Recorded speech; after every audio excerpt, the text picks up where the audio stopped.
ఈ సంతానము ఏ క్షేత్రమునందు పడితే ఆ క్షేత్రమునందు ఉత్పాదనము చేసేది కాదు.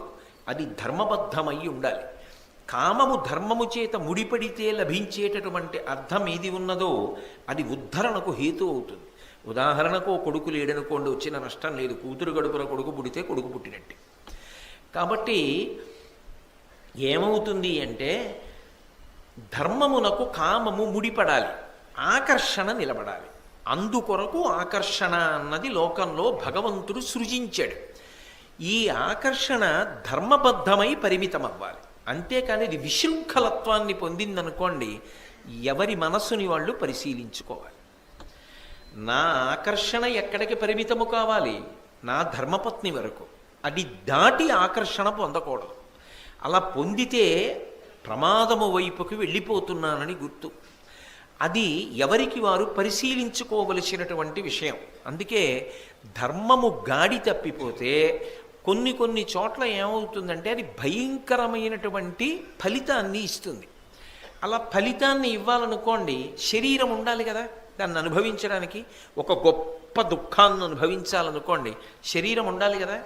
శరీరం ఉంటే కదా దుఃఖాన్ని అనుభవిస్తారు. కానీ స్త్రీ విషయంలో ధర్మపత్నిని కామమునందు అతిక్రమించాడనుకోండి, దాని వలన ఏమవుతుందంటే మూలఘాతి. ఏ శరీరము దానికి ఉపయోగించాడో ఆ శరీరము పతనమైపోతుంది. ఆయుర్దాయము నిలబడదు. నిలబడకుండా అర్ధాంతరంగా శరీరాన్ని వదిలిపెట్టేస్తాడు. ప్రమాదం ఏర్పడి శరీరము పతనమవుతుంది. అందుకే పరస్త్రీ సంగదోషేణ బహవో మరణంగతాః.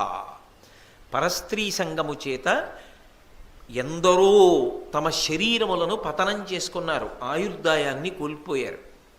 అందుకే అటువంటి ప్రమాదకరమైన వాటి జోలికి వెళ్ళవద్దు. అది చెప్పడం కోసమే వెలది మొట్టమొదటి వ్యసనంగా చెప్పారు. అయితే ఇక్కడ స్త్రీ అని అన్వయం చేసి అన్ని వేళలా దోషం ఆపాదించకూడదు. ఎందుకు ఆపాదించకూడదు అంటే ఆమె ధర్మబద్ధమైన పత్ని స్థానంలో ఉందనుకోండి, ఆమె గొప్ప ఉద్ధరణ హేతు. మీకు నేను ఎన్నో మాటలు చెప్పా. గృహిణీ గృహముచ్యతే. అసలు ఆమె లేనినాడు ఇల్లన్న మాటకు అర్థమే లేదు. ఆమె లేనినాడు పురుషుడు పుణ్యం చేసుకోలేడు. ఆమె లేనినాడు ఇహమునందు ఏమీ సంతోషం లేదు. అందుకే మాతా సమన్నాస్తి శరీర పోషణం, భార్యా సమన్నాస్తి శరీర తోషణం. భార్యలా అసలు శరీరమునకు సంతోషమును ఇవ్వగలిగినటువంటి వాళ్ళు ఈ లోకంలో లేరు. అందుకే అది ధర్మబద్ధమైన నాడు దోషం లేదు. అది ధర్మమన్న